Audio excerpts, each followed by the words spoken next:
Let's give them a hand. Oh, thank you. All right, thanks everybody for being here. My wife normally joins me in this presentation, but she's got a sinus infection, so she didn't want to cough through the presentation. Well, I am Ron Stork. I'm a member of the Bolingbrook Garden Club, and even though it says we're Master Gardeners is a special designation where you got to take coursework and everything. We're experienced gardeners. We've been gardening, I probably gardened as a kid even with my mom. So been gardening pretty much all my life in different forms, and kind of got back into growing vegetables when we moved up to Bolingbrook. And so again, got some experience and hopefully can share that with you guys tonight. So as we get started, there's a little cute thing about the sun, plants prefer the sun. The topic is grow your own produce in containers, and as Kathy said, thinking about health, taste, convenience, cost, those are all things we're going to be looking at tonight. And I want to ask you guys a couple of questions here about things, and just kind of show of hand kind of stuff. Has anyone grown vegetables here before? Oh, good. Lots of hands. All right. Hopefully it was a good experience. Where have you grown them? In my yard. In the yard, in the ground, containers, deck, community garden? Who's community gardens? Okay, got a few of those. All right, good. Good. As you know, there's lots of places that you can grow them. I'm just going to take about 4 or 5 questions of what do you hope to learn tonight? Anybody? Cheap containers. Cheap containers, okay. Do you want to be safe or cheap? Either way. Okay, a road. Sometimes it's hard to get both of those. Okay. All right, another one? Anybody else? Yes? Which vegetables and fruits grow best in the containers? Okay, we'll definitely cover that one. How about one more? Yes. When? Okay. How to get started. How to get started? To me, what soil, what goes in? What goes in the container? Okay, hey, this is good. We got all questions that I'm planning to talk about, and some of those we're going to start off right now. We've covered some of these already in your questions. What do you want? Deciding when to grow, where you grow, picking your spot, how much time you're going to spend on your gardening, because that's a key thing. Is you got to look at what's your personal schedule. This can be all consuming. I'm retired, so my schedule's fuller than it was when I worked actually, but it's still it's set by usually by my pace, not corporate. So oops, let's get the clicker going here. All right, so deciding when to grow. Key thing is this, temperature. That's at this time of the year is the key. We just have come out of a cold. We're starting to come out of a cold spring, and I was at Home Depot end of March, and there was a lady in there. She had her cart full of tomatoes, and she was just buying tomatoes up. They had just got them in. She was all excited, and I'm thinking, I hope you're not going to put them in the ground. Plants, particularly vegetables, they do not like to be in the ground if the ground's below 50 degrees. In fact, they'll sit in the ground and they'll rot. They won't grow. The roots will not go anywhere. And they do best when it's about 60 degrees on the ground. And this is not the air temperature. This is the soil temperature. And does anybody know a good way to take the temperature of your soil? Meat thermometer? Meat thermometer. I take my $100 Insta-Read thermometer, stick it in the ground, gives me an instant reading, and it doesn't hurt it. Wipe it up, it's good. You put it away. And what's that? Laser work? I'm not sure if the infrared ones will reflect, because you really need to get down about 3 inches. So I'd say the answer is probably not. You want something where you can actually get the probe down where the roots are going to be sitting. Any metal thermometer, it's going to read slower, but the key is you want it to be, you don't want to put something that measures 350 degrees there, because you're not going to see any movement. But something that's more of an outside thermometer, that'll give you your best reading. The meat thermometer works good just because it's used to wide range. All right, so don't plant too early. I know everybody gets excited, but don't plant too early. All right, and another one is when you're deciding when to grow and what to grow is think about how you're going to take care of your plants when you go somewhere. You know, they don't water themselves unless you get some electronic things and timers to water them. But in general, they need to, especially in the summer, they need to be watered really often. Yes? Can you full screen that? I think that's about as... Is that a little small? I'm going to walk up here and try not to.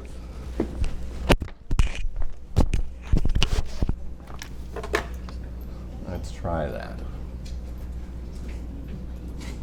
Is that better? Yeah. That may make my...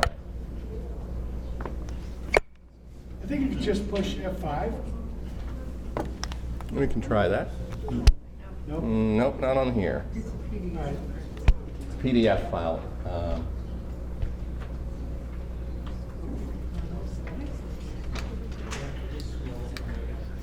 You know, with the pointer, it's a little hard to get that to work. Tell you what, we can do it from the mouse. Give us a second on that. Does that get us too low?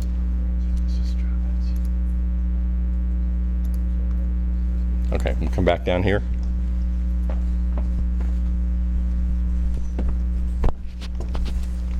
All right, is that better? Okay. Sorry about that. Sometimes you can't tell how these look from the back of the room. Okay, so let's go to the next slide. All right, for Chicago, these are kind of our typical dates. It's May 30th is. That's kind of the earliest that I usually like to put my plants in the ground. You know, especially this year. We're off to kind of a slow spring. You know, it's cold, so I'm gonna be definitely watching that. Some people will stick them in May 15th. I know our community garden just opened, and there's people that are all excited. But but I would watch the weather really close because you don't want to do it. But our growing season here, basically, consider it May 30th. To October 1st, and that gives you about 153 days. Now that's, the whole growth season. Sometimes you get to go a little longer with, if we have a late frost or we have an early spring, but assume that, and that lets you grow almost any vegetable. Most everything grows in that cycle. Most of the tomatoes you're going to see take anywhere from 80 to 120 days. Peppers, 120 days. So you can grow an awful lot of stuff in that range. All right, let's go to the next one. What to grow? I know we had a couple questions about deciding what to grow. Most any type of plant, of herb or vegetable, you can grow in a container. Doesn't mean you always should, but you can. Like I've tried growing corn in containers. It wasn't a good idea. You wind up with an 8-foot tall stalk that's a wonderful windbreak because the first time the wind hits it, it'll flip it over. And so I don't do corn anymore on my own. I'll go to the farmer's market and buy those. Not that some people don't have good luck, but I didn't have good luck with those. So try to decide on when you're looking at it, things like on the seed package, like everybody's got one of those tonight. Look for words like dwarf, mini, bush, compact. All of those are kind of a tip that those are plants that do well in containers. You can grow bigger things, but that's a tip-off. Another thing that is on your seed packet, and we'll go through the seed packet in a little more detail on a later slide, but a couple of words like determinate and indeterminate. Anybody know what those mean in plants? Okay, this man is a gardener. Quick definition, either one. They branch differently. That's all I really know. Not quite that one, but where we're going with this one is when they produce fruit. When determinate plants, what they do is when you put them in the ground, you let them grow, you water them, take care of them, they start producing fruit, and determinate plants produce like 90% of their fruit all at the same time. Who likes to can? So who likes to can or preserve their stuff? You don't want to have your fruit go into the whole cycle, you know, from like July all to September. You'd like to go in there and get a bushel of tomatoes, bushel of apples, whatever you want to can, and do it all in one sitting. And determinates are great for that. So that's why people use things like Romas, because those are typically determinate plants. And so you can get all your produce at once. They'll still produce some, but the really good fruit, the best fruit, is what they produce in that first grouping. And indeterminates are just the opposite. Once they start producing fruit, they're going to produce it for the whole season. So, you know, I start picking tomatoes at, you know, middle of July if I'm lucky, and on my indeterminate vines, I'll pick them up until frost, and you know, and then I'll pick all the green ones off and do something with green tomatoes.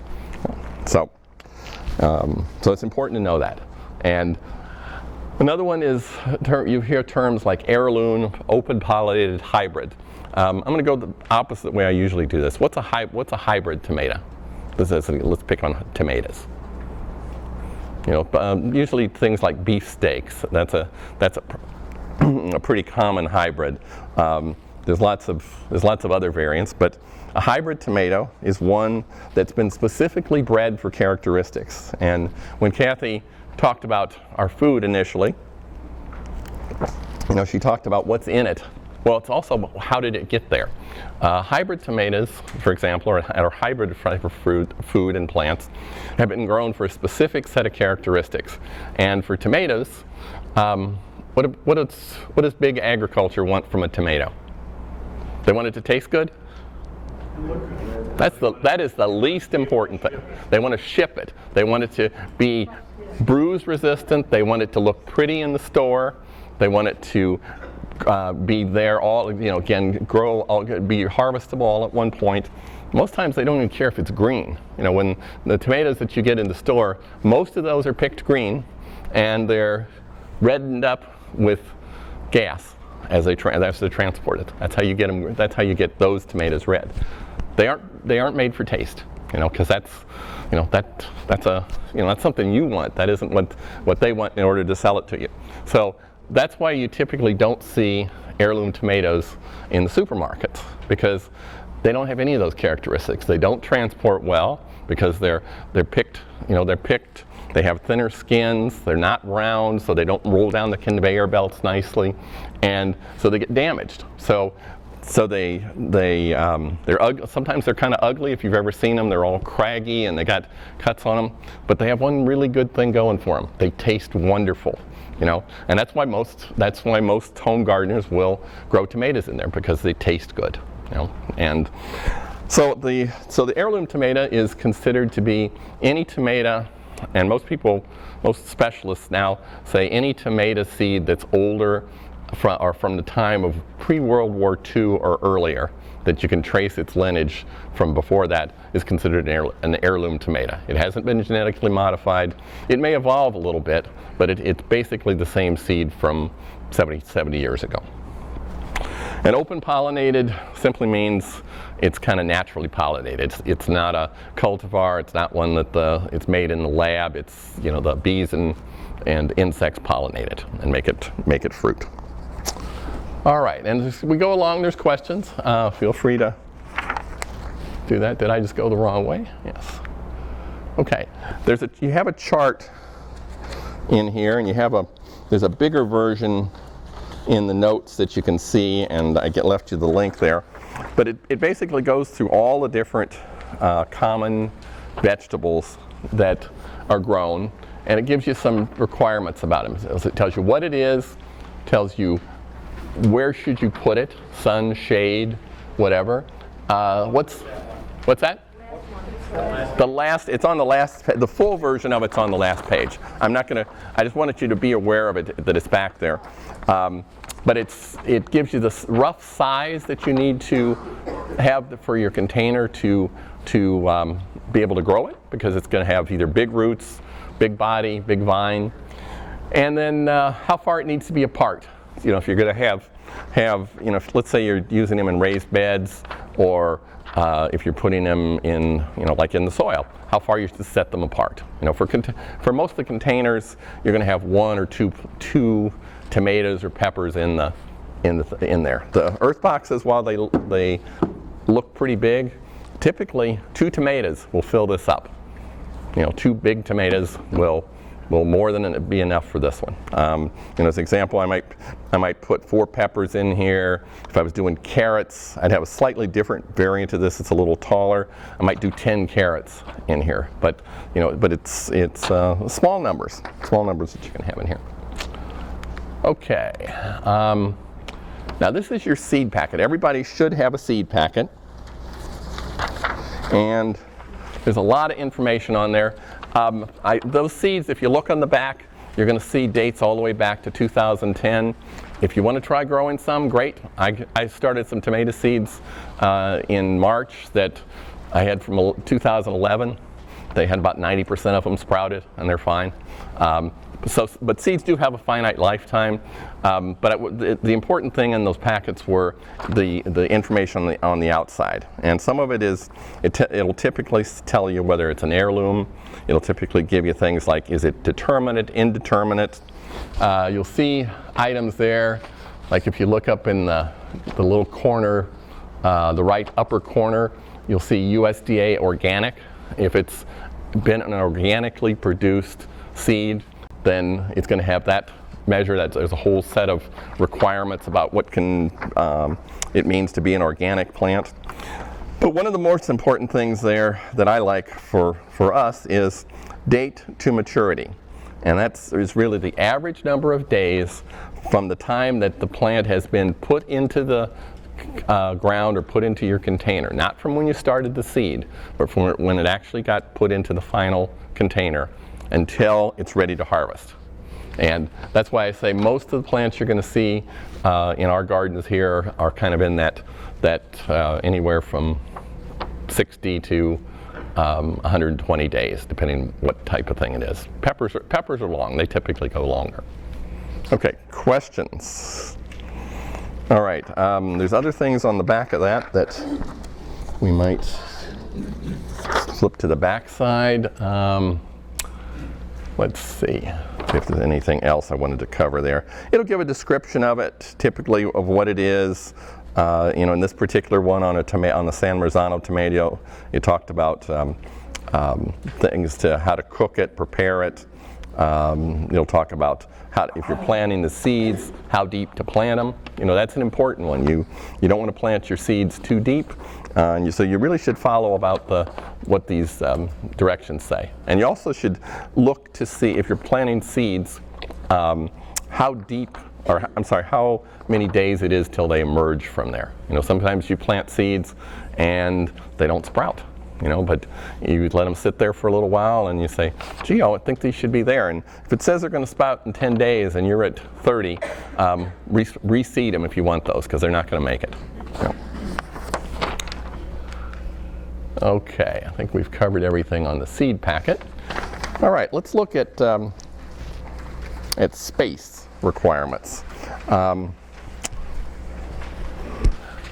many plants do you think you need personally, individually, let's say number of tomato plants to supply you all the tomatoes you need? What kind of tomato? Cherry tomatoes, 1. Okay. Rule of thumb is it's 1 to 2 plants per person is usually about right. Depending what the tomato is. And we've got some that we do. I only get 10 tomatoes off of them, but the tomatoes are like that size. They're double-fisted tomatoes. So, so again, look at what you're growing, how many's in your family to kind of make that determination. How about zucchini? 1. 1 does you and half the neighborhood. You always know that when the neighbors start closing the door when you come up there with the tray of zucchini, you've kind of worn out your welcome. All right. And again, on the sizes, look at the seed packet to see how big the plant's expected to get. Again, if you if you're putting these things into the earth boxes, the earth box gives you some ideas of how many plants to put in per box. But if you're doing do-it-yourself stuff, look at the plant size to kind of guide you on that. And then also look, if you're doing multiple containers, look at how close you need to put them together in order to be able to work next to them. You know, I have been in my house for 40 years, and it used to be a really sunny yard. Now it's a really shady yard. I have like 2 sunny spots there on both of the decks. So all my earth boxes, all my tomatoes are up on the decks. And if I get too many up there, then I can't walk around on the deck and I can't pick my tomatoes because they're too close together. So you kind of have to make sure that when you're determining your space, that you've laid it out. You know, if you were doing an in-ground garden, you know, in your yard or in the community gardens, you know, you got to make rows so that you can walk through them and not break the plants, you know, not have them swiping you, knocking them over, anything like that. And again, all of this, you know, like I say, we're talking the containers tonight, but the traditional in-ground gardening is fine. Community gardens are fine. It's just what works for you. You know, some of us don't have good yards to do it. Does anybody live in a condo, townhouse? Okay, had any issues with gardening at your townhouse or condo? I don't know. Find out after this. Well, one of the things to check is where you can put your containers, because some of the townhouses do not want them to be out on balconies because it violates something in their homeowners thing. So check on the rules of a condo if you're any kind of homeowner association to see if there's rules about where you can put your containers, because it's not pleasant to get the letter from them to move your vegetables. Alrighty. Another one is what kind of sun that you have. You know, and this is the sun in the July time frame. You know, it's going to vary in your yard according to are the leaves out on the trees, are the trees all nicely filled out, fully leafed out. But look at for July, because that's when the plants really need the sun. So if you're not getting at least 6 full hours of sun, where it's good solid sun on the spot, then maybe you need to either think about a different spot, or maybe you need to think about different vegetables that don't quite need as much. The sun is vital to them. That does everything. It gives them energy. It gives them life. It lets them make their fruit and grow. And tomatoes and peppers are ones that really like a lot of sun. So who's going to do tomatoes? I said a lot of people do. Anybody do peppers? Hot peppers? Super hot peppers. Okay. All right. Let's see. Another one is particularly for the earth boxes. Make sure where you're going to get your water. You know, the earth boxes in August, when your tomatoes are 7 feet high, I'll be optimistic because mine usually are, but they will typically empty this earth box of water at least once a day, and it holds 3 gallons. So if you're gonna, and tomatoes are funny, they do not like to be thirsty. That's why you get things like end blossom rot. Has anybody had that on their tomatoes, where they kind of dry up to a little black corner on there? It's 2 things. It's lack of calcium and it's lack of water. And it's usually the water, if you let them dry out, then the water is not drawing the calcium up from the soil, and you get this rot on the end. So think about where you're going to get your water and how you're going to get it there, especially if you got to drag it through the kitchen. You know, every gallon of water weighs 7 pounds, as just a rule of thumb. So, you know, if you've got a bunch of these, if you're in a community garden, think about how you're going to get water there. Our community garden doesn't have running water there. They have tanks. So if you're in the middle of it, you've got a 150-foot walk to carry your water. So it's one that you want to plan. And then know your soil. We're going to talk about soil a lot here in just a minute. Okay, and I think we had a soil question. I'd say the biggest failing that we usually see with people that do container gardening is they go out, they dig soil out of their garden, and they stick it in a pot, and they try to plant their seeds. And what usually happens?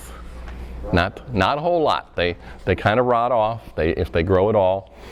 The soil may be fine they may have been growing other stuff in it, but in a container, the soil tends to compact down. When you water it there, it tends to not have quite as good a drainage. Most of our soil here in Illinois is very clay heavy, so it tends to clump, and the roots they just get drowned. The plants will drown in there if they'll just be too wet.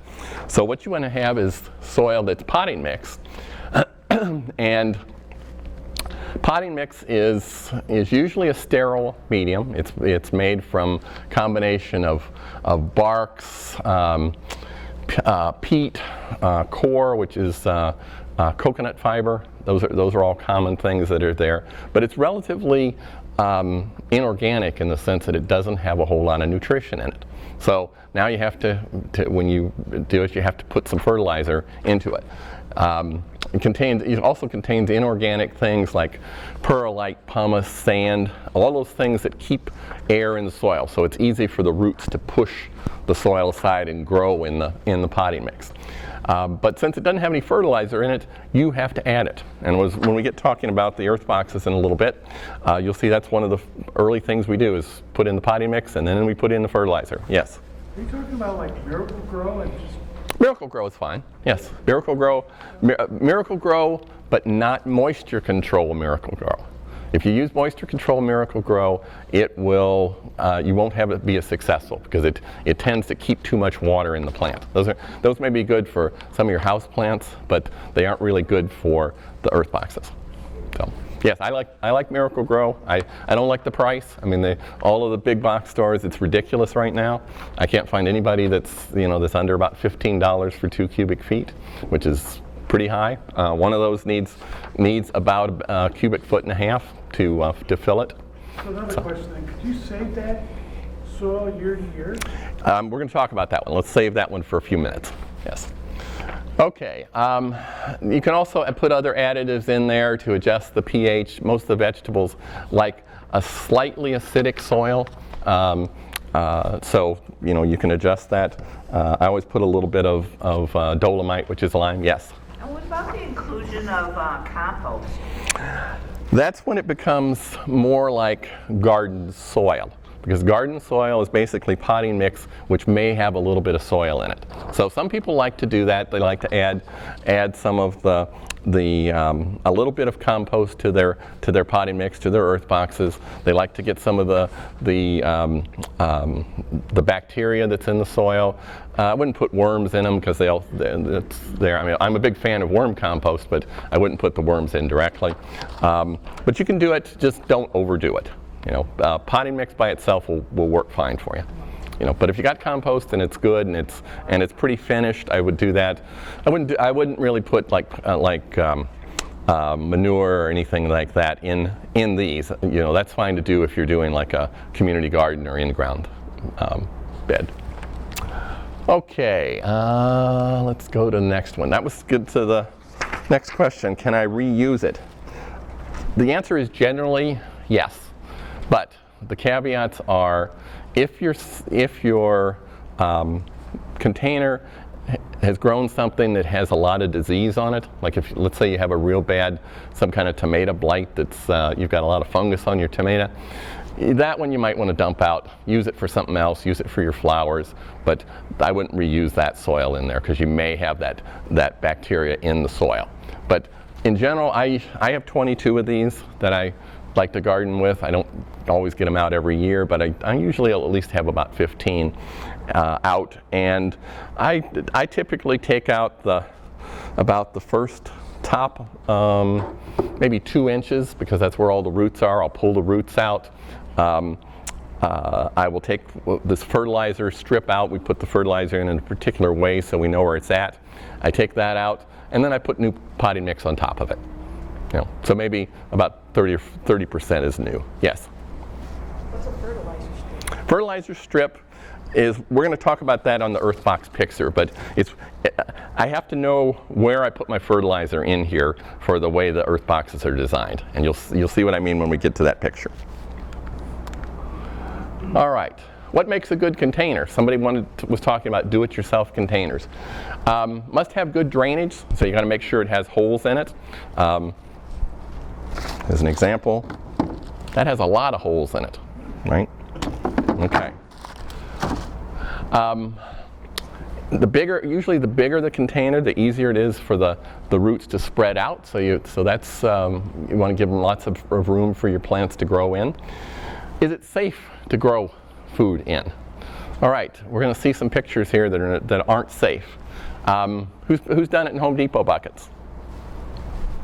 Okay, orange or white? Orange. Okay, not a food safe product actually. It's, people do it all the time, but it's if you're really worried about that, and everybody has their tolerance for risk on their food, you want to use food safe products. So things like that have, sometimes you'll get the pickle containers, 5-gallon pickle containers. Firehouse Subs used to give away or sell their containers for like $2. Those are perfect because they're all food safe. They may have an awful pickle smell on them that takes a while to get out, but those are fine. What's that? Firehouse Subs, Firehouse Sandwiches used to sell their pickle house. We don't have any more down in Bolingbrook, but I think they're still doing that. And they were like $2 a bucket, so it's a pretty good and then a nice heavy duty one. Yes? When you said that the orange Home Depot box isn't food safe, how does it say so on the box? When we get to our next slide, you'll see that if you're doing do-it-yourself containers, look for food safe grades on them.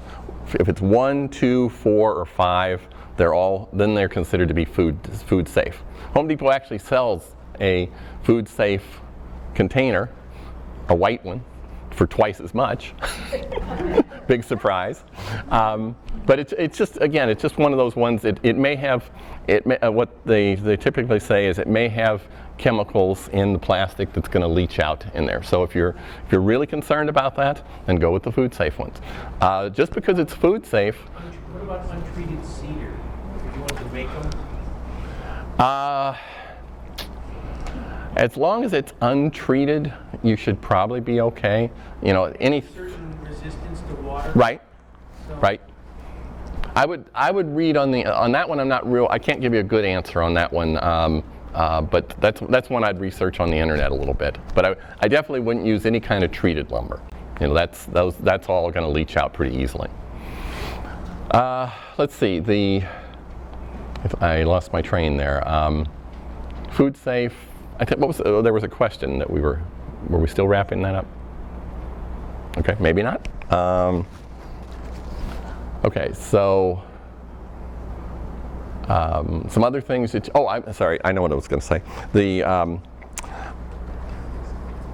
Even if the plastic is rated as food safe, if you put a lot of chemicals in it and used it for carrying oil around, or you mixed concrete in it, or you've done things that have chemicals that can leach into the plastic, they can also then leach out of the plastic. So just be careful about those. If you don't know where the container came from, then you may not want to use it. You may want to look at that, if that's a concern for you. There's other things that work good. There's things called grow bags, which are just like a very dense fabric mesh those are really nice. They work particularly well for things like carrots and potatoes. Because you can roll them down, you can start them off low, and then as the plants grow, the potatoes grow, you can roll them up and put more soil in, and they're pretty good price. And they're very, very reusable. Can they be reused? They can be reused, yes. Yes, and they last quite a while. Yes? I was reading about the grow bags on Amazon, and some of the reviews said that they dry up really fast because all the water it doesn't stay within. That's one of the things you have to watch, yes. So one person's solution, which I thought was strange, was to cut the size of the bottom of the bag, a circle out of like a plastic garbage bag, and put that at the bottom. So As long as you put openings in the bottom of it so that it can drain, that would be reasonable, because that's going to cut down the evaporation. Safe, that plastic, What's that? that would be food safe? I would look to see, confirm that that's a food safe one. The thing is, with using that plastic, the grow bags are food safe.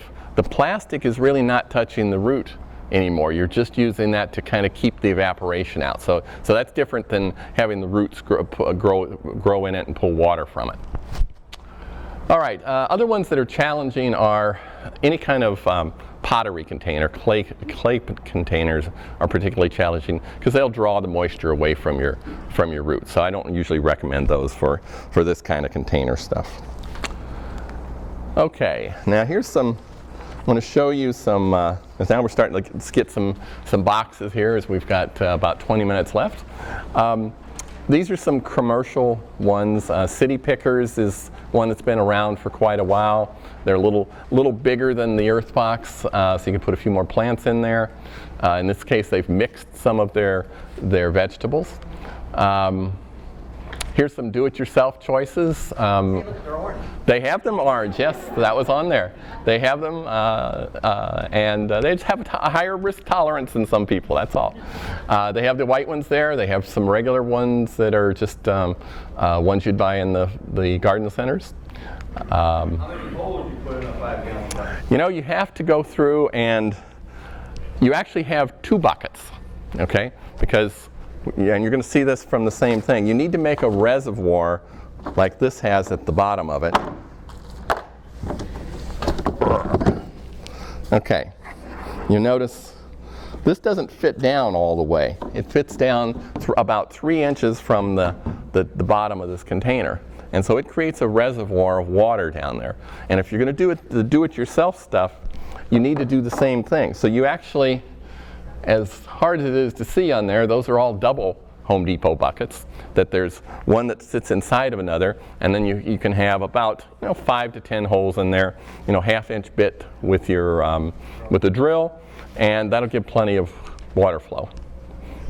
But it creates a reservoir down at the bottom so that the water can drain into it. And you also have, on all of these do-it-yourselfers, you have a drain hole, because you don't want it to sit there and overfill.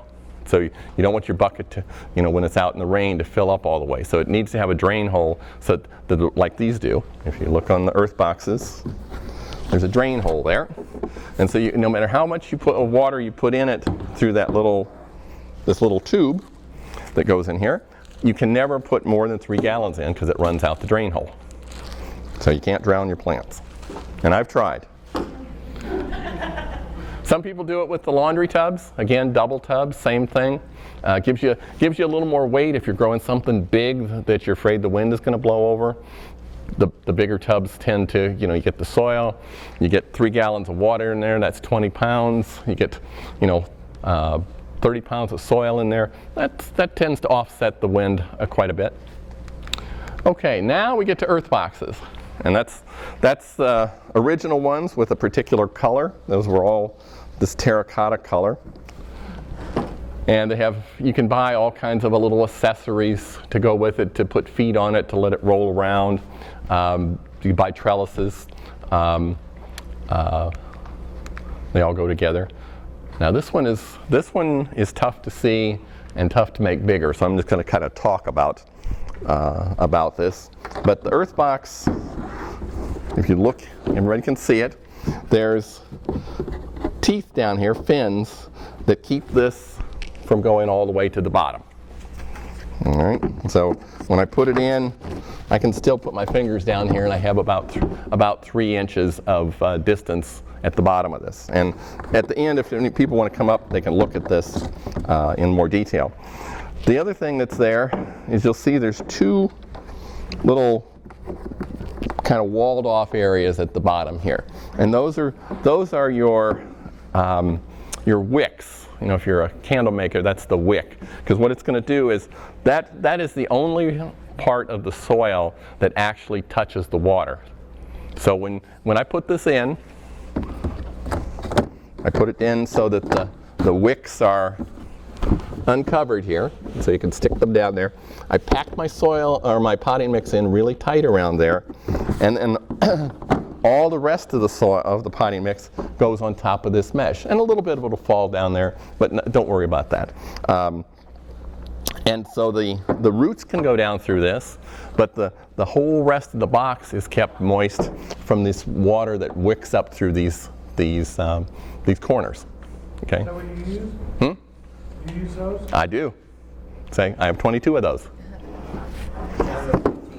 Huh? But you only use 15. I don't have as much need for that many vegetables. You like to try. Like to see it coming with the zucchini, right? They don't. So I donate most of my excess to food pantries. Food pantries love extra vegetables. All right. Then, once I've gone through and put my wicks in here, I will fill this up to about halfway with potting mix. Then I'll put you can buy these pre-mixed packages of fertilizer and the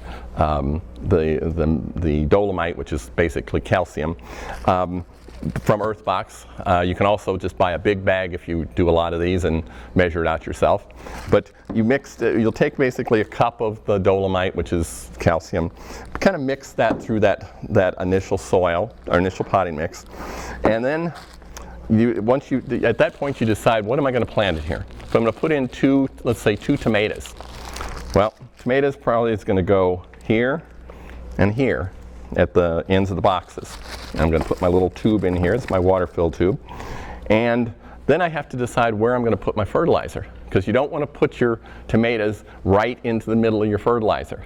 All right, and the way they've engineered this is they've measured it out for this size box, how much fertilizer it needs for the whole season. So they give you some measurements about that, and you can figure that all out yourself. But it's basically a little over a cup and a half of fertilizer that goes with this, and a good one is like a 10-10-10 fertilizer. And so if my tomatoes are going to be here at each end of the box, I'm going to put my fertilizer strip over here in the front of this, so that the water that comes up here is going to leach all of the nutrients out of the fertilizer and down in there. The roots will still go down, but some of them are going to go over to the fertilizer and they'll draw nutrients out of there. But that's the only fertilizer that I put in this box for the whole season, and that's done.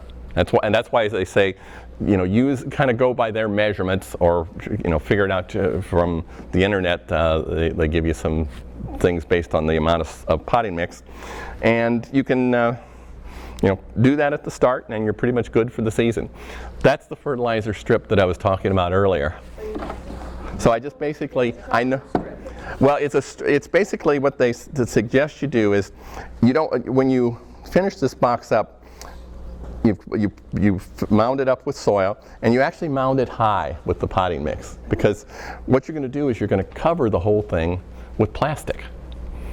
Okay, and you're going to cut holes in the box, and you can do this with self ones as well. But you're going to cut holes where you want to put your plants, and then you put your plants. Take the dirt out, put your plant in there, mound it back around there, and you put the plastic back up next to it. What does that solve? No weeds. No weeds, no evaporation, no bugs crawling into your soil. They give you a little, let's see, I think they're in here somewhere. Oh, they're in the tube. It's basically like a little plastic tablecloth that fits over here, and it's a single-use, single-season one, and so you have to buy those, and they're only like $1, the next year. And you cut your holes in them. I like to take, for the first 2 weeks of putting your plants in, you then water them from the top, because you want to make sure that they set in, you get all the air bubbles out. And then after that, all your water is going to go in through this tube, because it fills the reservoir at the bottom. And you have your plastic there, the tube is outside the plastic, everything is covered. I take a little bit of duct tape, and I put it around the little holes there, so I just have a hole about this big that my plant's going through. So I really have no evaporation. I don't have any weeds coming in. Yes? So with that box, do you get the caster set to move that around? You know, I did. I'll sell you some. No, because they have them. You can buy those separately. I don't like, since I had them the way where I have them on my deck. I have regular deck boards. The casters would get into the wheels. So what I did is I made PVC trellises, because mine are way more sturdy than what Earthbox makes, and I put the trellis, and you'll see a picture of it. I put my Earthbox in it. I put a 2x4 on each end that sits on the PVC, and now I have a great counterweight for my trellis to keep it up, and it won't flip over. I've never had any of those trellises flip over, and I'll show you a picture of those in a minute. And there's 2 tomato plants, pretty realistic for that size box? Absolutely. Two of them. You're gonna, well, actually, we're almost to those pictures. That's a picture of, if anybody's been to Frontera Grill, the chef down there likes having his vegetables close by, so he has earth boxes up on top of his building that he grows during the warm season, grows his produce. And I'll come back to this one, but see the white PVC trellises? That's June with the earth boxes. And a little later, you know, I made them all about 8 foot high, and I have some tomatoes that'll get up to the top and be reaching up there. That can barely get up there. And like I say, with the weight of the water and the soil in there, it really keeps that nice and stable. And you can slide those around easily on your deck without scratching it. So that was my third iteration of it. My first ones weren't quite as stable. Okay. Color. The little plastics, when you flip them over, you'll notice mine were all red. I think those are black. If you flip them over, there's a white side and a black side. If you're in cool areas, they recommend using the black side because it's going to absorb more heat. If you're in desert areas, you know, if you're out doing this out in like Arizona, use the white side because the black will cook your plants. We had I think the 3rd or 4th year I did earth boxes here in Chicago. We had one of those really hot summers where you had a lot of these high 90s days, and I couldn't figure out why my plants suddenly were getting sick. I took my thermometer out there, stuck it in the ground of the earth box, and it was 105. You know, so my plants were just basically cooking. And so I cut it all off. I let them sit and kind of cool off, and then I put white on, and they pretty much recovered. You know, they do sell also now red ones. They've done some studies, and they say that red supposedly helps foster good growth of tomatoes, and it's the same price. So I'll go with their research, and I use the red ones. Yep. Alrighty. That study was done a long time ago now, and they recommended the red covering. And is it still good? Still a good study? Okay. So in these containers, because of the plastic, do the squirrels stay away? The squirrels, the squirrels don't dig in the container. I won't say never. I've had birds try to peck in it. You know, particularly if you drop your fruit, if the fruit falls on here, and that's another reason why you kind of mound this, because if there's water that comes down from the rain, it's not going to go in the container. It can rain every day, and none of that water gets in there because you only have this little tube that's there. So you have to fill it manually. But if you have this flat, and then what's going to happen is the water's going to sit on the plastic, and then you're going to get mosquitoes. You're going to get potential for mold. You get leaves that drop or fruit that drops. You can get bacterial growth. You get a lot of insects. You get ants that climb up there. So when it's mounded, that tends to eliminate all of those kind of problems. Nothing stops the squirrels from eating your fruit. I have done a few things. I have my earth boxes on the deck, and I have a big tree at the end. The squirrels like to hop out of the tree, walk down the fence, and take the tomatoes. So what I do is I put all my cherry tomatoes at the end where they hop down. And squirrels are really, really lazy. They'll take their cherry tomatoes, and they can have as many of them as they want, and they typically don't walk down to the end of the deck and get the good ones. Go figure. Alrighty, let's see. There's a whole bunch of items on here. Normally this can be an hour and a half talk, so I'm going to let you look at some of those and we can take some questions, but I wanted to talk about after we harvest, what do you do with them? Well, you've spent a lot of time and effort getting your fruit. So the best thing to do with them is eat it. You know, the more you take it downstream, the more you process it, the more you can it. It's never as good as when it's fresh. So if you have the opportunity, eat it. You know, eat it, give it to your friends, get it out there, use it in recipes, give it to, friends and neighbors. If you can't find friends and neighbors, like I say, the zucchini story, take it to the food pantries. I mean, the food pantries do not, they get when Jewel cleans out their food section, and I'm not picking on Jewel in particular, any of the big box stores do this, they take their vegetables that are probably 2 days from completely going bad, and they donate those to the food pantries. That's what they get. And so they're really ecstatic when they get fresh vegetables because they don't see those. That's not the donations they usually get. So we donated, last year we did a project as the Bolingbrook Garden Club in conjunction with the Park District and one of our local pantries in Woodridge to grow food out of 8 plots, and we grew almost 1,200 pounds of vegetables that we donated to the pantry, and they were really excited about getting it. Yeah. So again, I encourage, put a plug in for that. If you can't use them, can't donate them, most things will freeze pretty well. Just look up how you should freeze it.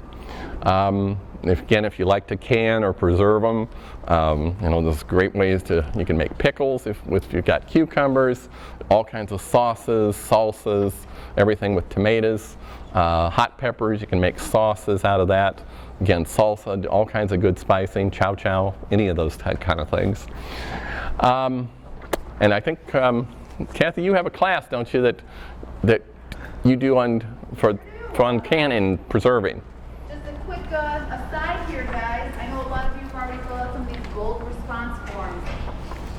You can stay in touch with the Just Food Initiative of the Fox Valley by filling out one of these response forms, then you might be able to attend one of our upcoming canning seminars, or the dehydrating seminar, all sorts of stuff. So if you're interested, we got a lot of clipboards and forms that year.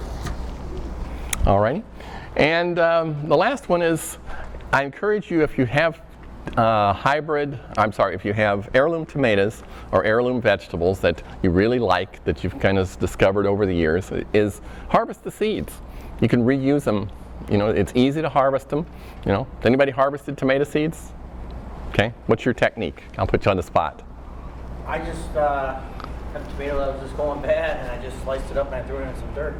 There you go. And it grew, and I was surprised. Okay. Well, if you want to dry them, who's somebody else? I took the seeds out and laid them on paper towels and let them dry.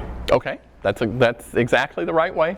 I read up on it a couple times, and the way I do it usually is I do the same thing. I'll take a tomato that's kind of gushy or that the animals have chewed on, squish the seeds out, get a good mix of it, mark it, because it's nothing worse than not knowing what it was, and I put it in a glass and with a little water in it with the juices, because the acidity of the liquid helps tend to kill any bacteria.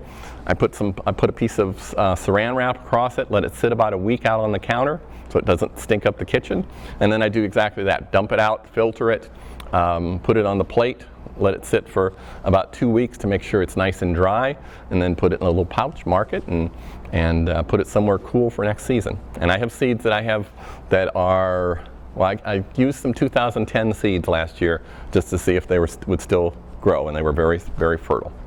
So then you can kind of see how things change, because even the heirlooms will change a little bit. Like if you put a nice red tomato next to a nice yellow tomato, over a couple of years, you're going to start seeing that become a little more pink because they'll cross-pollinate each other. You know. All right. Again, just some pictures here from my yard. Tomatoes. The Earthbox also makes a square box that they came out with later that's a little deeper. I like to use the square tomato cages for those. They're really good for peppers. You can put one pepper in those nicely. That's the one on the right is July. That's a zucchini that's in there that's still nice and healthy. The one exception of I never start the seeds in the earth boxes, with the exception of a zucchini. I found that I have better luck if I put a couple of zucchini seeds in there and start that in the earth box, only because the zucchini seeds, they get that long tap root, that long root down there. And if you start those directly in the soil, that root tends to stay all in the soil. And that's where the borers get into the zucchini. So you have less of those problems if you start those directly. But that's just me. You can try it and see what works for you. Let's see. This is one experiment, and we'll wrap up here on one more slide, where we actually did some earth boxes over at the community garden. And as you can see, big plants. It wasn't a really successful experiment, not because of anything in the earth box, but because of the watering issue. It was 150 feet down to the water tanks. None of the volunteers wanted to truck that down twice and 3 times a day when they got thirsty. So they did not get enough water to be successful. So that was, like I say, that was a good experiment, but that was more of a human failing than a technology failing. And again, just some others in the community garden. At the back of the sheet, there's a whole bunch of resources. If you actually want to download the presentation, and so you get all the links, there's that last entry you can type in. It's a bit.ly link that will go to our Google Drive where the presentation is up on it, so you can click on any of the other links. There's a lot of interesting things there. I had to put in a few things about self-watering container systems that were different types of Earthbox variants. They're all based on the same patented concept. Earthbox did this in the late 50s. They did some of the basic research, and it really developed when their founder there was a huge flooding and hurricanes down in Florida, and the family tomato farm got decimated. So they decided to put their earth boxes in production, and it was very successful. Automatic watering systems, just some good videos if you want to look at some of the YouTube things there. And